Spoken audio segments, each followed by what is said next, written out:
നമസ്കാരം. മലയാളി വാർത്ത ഇൻസൈഡിലേക്ക് സ്വാഗതം.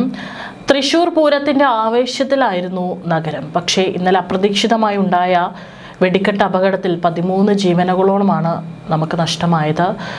ഇപ്പോഴും അവിടെ ഗുരുതരാവസ്ഥയിൽ ആശുപത്രിയിൽ തുടർ ചികിത്സ നടന്നുകൊണ്ടിരിക്കുകയാണ്.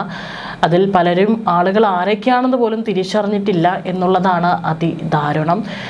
ഇപ്പോൾ ഇനിയുള്ള ഒരു സംശയം, ഇനിയിപ്പോൾ ഭരണാധികാരികളൊക്കെ കൂടി ഒരു തീരുമാനമെടുക്കാം. ഇത്തവണ തൃശ്ശൂർ പൂരം ഉണ്ടാകുമോ, അല്ലെങ്കിൽ ഈ ഒരു സ്ഫോടനത്തിൻ്റെ പശ്ചാത്തലത്തിൽ ഇത്തവണത്തെ തൃശ്ശൂർ പൂരം ചടങ്ങുകൾ മാത്രമായി പരിമിതപ്പെടുത്തിയേക്കാനുള്ള സാധ്യത കൂടിയുണ്ട്. കാരണം ഇനി കുറച്ച് ദിവസങ്ങൾ മാത്രമാണുള്ളത്. 13 പേരുടെ ജീവനാണ് കവർന്നത്. ഈ മഹാദുരന്തത്തിന് തൊട്ട് പിന്നാലെ ആഘോഷങ്ങൾ തുടരുന്നത് ഉചിതമല്ലെന്ന ഒരു പൊതുവികാരത്തെ തുടർന്നാണ് വെടിക്കെട്ട് ഉൾപ്പെടെയുള്ള പ്രധാന ആഘോഷങ്ങൾ ഒഴിവാക്കി ചടങ്ങുകൾ മാത്രമായി നടത്താനുള്ള ആലോചന നടക്കുന്നത്. ഇതുവരെയായിട്ടും ഒരു ഔദ്യോഗിക തീരുമാനം പുറത്തു വന്നിട്ടില്ല. പക്ഷേ ഈ ഒരു സാഹചര്യത്തിൽ എങ്ങനെയാണ് നമ്മുടെ ഒപ്പം തന്നെയുള്ള ആളുകളാണ് മരിച്ചു വീണിരിക്കുന്നത്. അപ്പോൾ എങ്ങനെയാണ് പൂർണ്ണമായി സന്തോഷിച്ചുകൊണ്ട് ഉത്സവം നമുക്ക് ആഘോഷിക്കാൻ സാധിക്കുക എന്നുള്ള ചോദ്യം കൂടിയാണ് ഉയരുന്നത്. പൂരത്തിൻ്റെ ആവേശമായ സാമ്പിൾ വെടിക്കെട്ടും പ്രധാന വെടിക്കെട്ടും ഇത്തവണ ഉണ്ടാകില്ല എന്ന് തന്നെയാണ് സൂചനകൾ പുറത്തു വരുന്നത്. ഏതായാലും ഉടൻ തന്നെ ഭരണാധികാരികളും ഒരു തീരുമാനമെടുക്കുമെന്ന് തന്നെ നമുക്ക് വിചാരിക്കാം. ഈ ഒരു സാഹചര്യത്തിൽ ഇന്നലെയൊക്കെ തന്നെ നമുക്കറിയാം, സോഷ്യൽ മീഡിയ തുറക്കുമ്പോഴൊക്കെ തന്നെ ഈ ഒരു ദുരന്തത്തിൻ്റെ വാർത്ത മാത്രമാണ് കാണാനുണ്ടായിരുന്നത്. ഇന്നലെ ഫേസ്ബുക്ക് സ്ക്രോൾ ചെയ്തുകൊണ്ടിരിക്കുമ്പോൾ ഒരു ഫേസ്ബുക്ക് പോസ്റ്റ് ഏറെ ശ്രദ്ധയിൽപ്പെട്ടു. ആ ഫേസ്ബുക്ക് പോസ്റ്റ് നിരവധി ആളുകളാണ് അത് ഷെയർ ചെയ്തിരിക്കുന്നത്, നിരവധി ആളുകളാണ് അതിൽ കമൻറ്റ് ചെയ്തിരിക്കുന്നത്. ഒരുപാട് ആളുകൾ പോസ്റ്റ് ലൈക്ക് ചെയ്തിരിക്കുന്നുണ്ട്. ഭാസ്കരൻ നായർ അജയൻ എന്ന് പറയുന്ന ഒരു ഫേസ്ബുക്ക് പോസ്റ്റ്, ഫേസ്ബുക്ക് ഐഡിയിൽ നിന്നാണ് ഈ ഒരു ഇപ്പോൾ ഉണ്ടായ ഒരു അപകടത്തിൻ്റെ പശ്ചാത്തലത്തിൽ അദ്ദേഹം ഒരു പോസ്റ്റ് പങ്കുവച്ചിരിക്കുന്നത്. അദ്ദേഹത്തിൻ്റെ പ്രൊഫൈലിൽ അദ്ദേഹം ഇന്ത്യൻ സൈനികൻ എന്ന് കൊടുത്തിട്ടുണ്ട്. തീർച്ചയായിട്ടും അദ്ദേഹം പങ്കുവച്ചിട്ടുള്ള പോസ്റ്റ്, അതിന് താഴെ കമൻറ്റ് ചെയ്തുള്ള ആളുകളും പലരും അദ്ദേഹം പറഞ്ഞിട്ടുള്ള ഒരു സംശയത്തെ പൂർണ്ണമായും പിന്തുണയ്ക്കുന്ന രീതിയിലുള്ള കമൻറ്റുകളാണ് പങ്കുവച്ചിരിക്കുന്നത്. ഏതായാലും അദ്ദേഹത്തിൻ്റെ ആ ഒരു ഫേസ്ബുക്ക് പോസ്റ്റ് അത് ശ്രദ്ധയിൽപ്പെട്ടതുകൊണ്ടാണ് ആ ഒരു ഫേസ്ബുക്ക് പോസ്റ്റ് ഒന്ന് വായിക്കാം. എൻ്റെ സംശയമാണ്, ദയവ് ചെയ്ത് തെറ്റിദ്ധരിക്കരുത്. തൃശ്ശൂർ വെടിക്കെട്ട് പുരയിലെ അപകടത്തിൽ ജീവൻ പൊലിഞ്ഞ എൻ്റെ പ്രിയ സഹോദരങ്ങൾക്ക് പ്രണാമം, ആദരാഞ്ജലികൾ. അറിഞ്ഞു കാണുമല്ലോ, തൃശ്ശൂർ മുണ്ടത്തിക്കോട് വെടിക്കെട്ട് നിർമ്മാണശാലയിലെ സ്ഫോടനത്തിൽ 13 പേർ കൊല്ലപ്പെട്ട വിവരം. കൂടാതെ 13 പേരാണ് ഇപ്പോൾ ചികിത്സയിലുള്ളത്.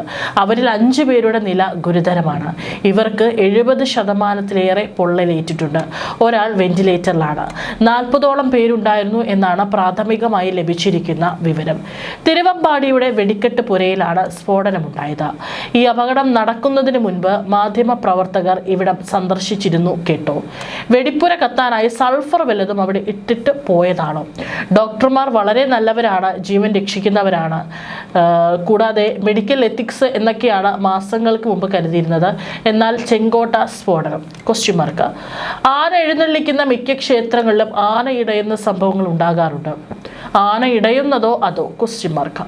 നാളെ, അതായത് ഇന്നലെയാണ് അദ്ദേഹം പോസ്റ്റ് പങ്കുവച്ചിരിക്കുന്നത്, നാളെ പഹൽഗാം ഭീകരാക്രമണത്തിന് 1 വയസ്സ് തികയുകയാണ്. അതായത് ഇന്ന് ഏപ്രിൽ 22. തൃശ്ശൂർ പൂരം കലക്കാൻ അല്ലെങ്കിൽ ഇല്ലാതാക്കാൻ പല ശക്തികളും ശ്രമിച്ചിട്ടുണ്ട്. സുപ്രീം കോടതിയിൽ വരെ ഹർജി നൽകി. നോക്കൂ, ഇത്രയും കാലം വെടിക്കെട്ട് നടത്തിയിരുന്നവർ, അതീവ സുരക്ഷയോടെ വെടിക്കെട്ടും വെടിമരുന്നും കൈകാര്യം ചെയ്തിരുന്നവരിൽ ഇങ്ങനെ ഒരു സുരക്ഷാ വീഴ്ച ഉണ്ടാകുമോ? ക്വസ്റ്റ്യൻമാർക്ക്. ഇത്രയും നാൾ ഇല്ലാതിരുന്ന അപകടം അമ്പലങ്ങളിൽ ഉത്സവങ്ങൾക്ക് സംഭവിക്കുന്നു. വിഷുവിനെ തൻ്റെ ചെരുപ്പ് കടയുടെ പരസ്യത്തിനായി വിഷുക്കൈനീട്ടത്തോടൊപ്പം ചെരുപ്പും വെച്ചത് ആകസ്മികമാണോ? ഉണ്ണിക്കണ്ണൻ മന്തി തിന്നുന്ന പരസ്യം ആലപ്പുഴയിൽ മാത്രമല്ല, കേരളത്തിലും കർണാടകത്തിലുമായി 13 മന്തിക്കടകളാണ് ഈ രീതിയിൽ പരസ്യം ചെയ്തത്. ഇതൊക്കെ ആകസ്മികമാണോ? പഹൽഗാമിൽ ഹിന്ദുക്കളെ മതം നോക്കി വെടിവെച്ച് കൊന്നതിന് നാളെ 1 വയസ്സ് തികയാനിരിക്കെ മാധ്യമപ്രവർത്തകർ ഈ സ്ഥലം റിപ്പോർട്ട് ചെയ്തതിനു ശേഷം ഈ അപകടം. ശ്രീകൃഷ്ണൻ മന്തി കഴിക്കുന്ന ചിത്രം പ്രസിദ്ധപ്പെടുത്തുക, VD സതീശൻ ഉൾപ്പെടെയവർ മിണ്ടാതിരിക്കുക. എന്തോ അട്ടിമറി മണക്കുന്നില്ലേ? മാധ്യമ റിപ്പോർട്ടർമാരെ അന്വേഷണ പരിധിയിൽ കൊണ്ടുവന്ന് കേസ് അന്വേഷിക്കണം. CBI അല്ലെങ്കിൽ NIA അന്വേഷണം വരണം. അപകടത്തിൽ ജീവൻ പൊലിഞ്ഞ എൻ്റെ പ്രിയ സഹോദരങ്ങൾക്ക് ഒരിക്കൽ കൂടി പ്രണാമം, ആദരാഞ്ജലികൾ. ഇത്രയും പറഞ്ഞുകൊണ്ടാണ് ഈ ഒരു ഫേസ്ബുക്ക് പോസ്റ്റ് അവസാനിക്കുന്നത്. ഇതിൽ അദ്ദേഹം ചില സംശയങ്ങൾ, ഇതിപ്പോൾ അദ്ദേഹത്തിൻ്റെ മാത്രം സംശയങ്ങളാകാം, ചില സംശയങ്ങളാണ് പങ്കുവച്ചിരിക്കുന്നത്. കാരണം ഇന്ന് ഏപ്രിൽ 22 പഹൽഗാം ഭീകരാക്രമണം നടക്കുന്ന ദിവസം നമ്മൾ ആരും മറക്കില്ല. ആ ഒരു ദിവസത്തിൻ്റെ തലേ ദിവസം തന്നെ ഇത്തരത്തിലൊരു അപകടം നമ്മുടെ കേരളത്തിൽ സംഭവിക്കുന്നു.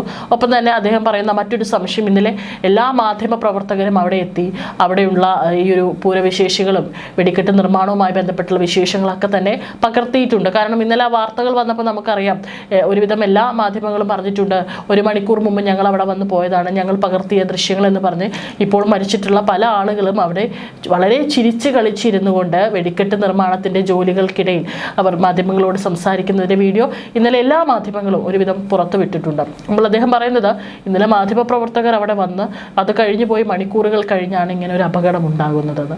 മാത്രമല്ല ചില വിഷയങ്ങൾ, ഈ കൃഷ്ണൻ മന്തി കഴിക്കുന്ന ഒരു ചിത്രമടക്കം വിശ്വാശംസകൾ ദിവസം അത് പങ്കുവച്ചതടക്കം വലിയ വിവാദങ്ങൾക്ക് വഴിവെച്ചിരുന്നു. ഇങ്ങനെ അദ്ദേഹം ചില സംശയങ്ങളെ കൂട്ടിയിണക്കിക്കൊണ്ടാണ് ഇപ്പോൾ നടന്നിട്ടുള്ള അപകടത്തെ കുറിച്ചിട്ട് അദ്ദേഹം ചില സംശയങ്ങൾ ഉന്നയിച്ചിട്ടുള്ളത്.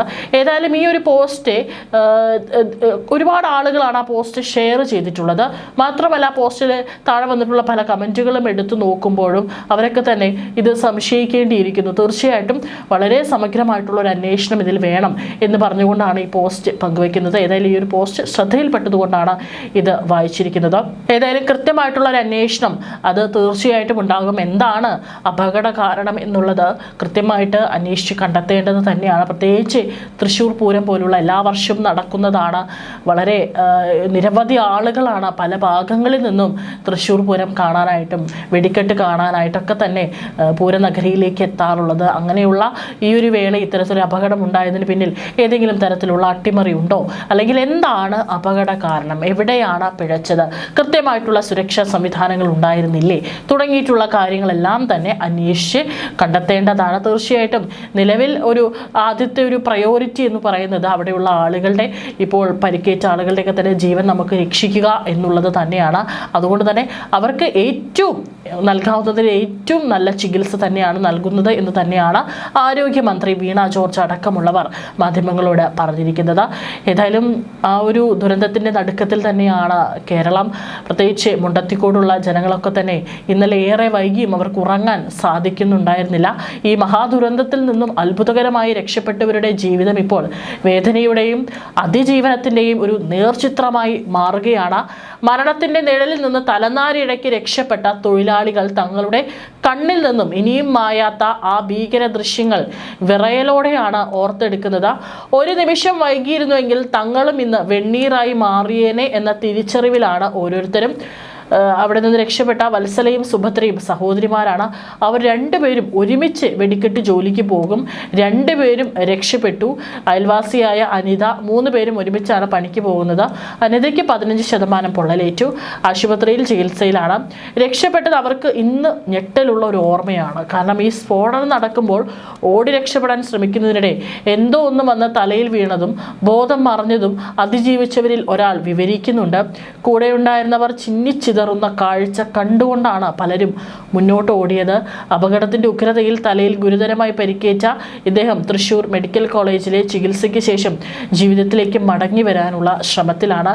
കൂടെ ജോലി ചെയ്തിരുന്ന സഹപ്രവർത്തകൻ ഇപ്പോൾ ICUവിൽ മരണത്തോട് മല്ലിടുകയാണ് എന്നത് ഇയാളെ വല്ലാതെ വേദനിപ്പിക്കുന്നുണ്ട്. പിന്നെ ഒരു രക്ഷപ്പെട്ട ഒരാൾ പ്രതികരിച്ചത്, ഓടി രക്ഷപ്പെടുമ്പോൾ പിന്നിൽ എന്തൊക്കെയോ തെറിച്ചു വീഴുന്നുണ്ടായിരുന്നു. എങ്ങോട്ടാണ് ഓടുന്നത് എന്ന് പോലും നിശ്ചയമുണ്ടായിരുന്നില്ല. പിന്നിലേക്ക് നോക്കാൻ പേടിയായിരുന്നു. രക്ഷപ്പെട്ടവരിൽ ഒരാൾ വിതുമ്പലോടെ പറഞ്ഞു. മൃതദേഹ ഭാഗങ്ങൾ പാടശേഖരത്തിലൂടെ തെറിച്ചു വീടുന്ന കാഴ്ച കണ്ടുകൊണ്ട് ജീവൻ രക്ഷിക്കാൻ ശ്രമിച്ച ഓരോരുത്തരും വലിയൊരു മാനസിക ആഘാതത്തിലാണ്.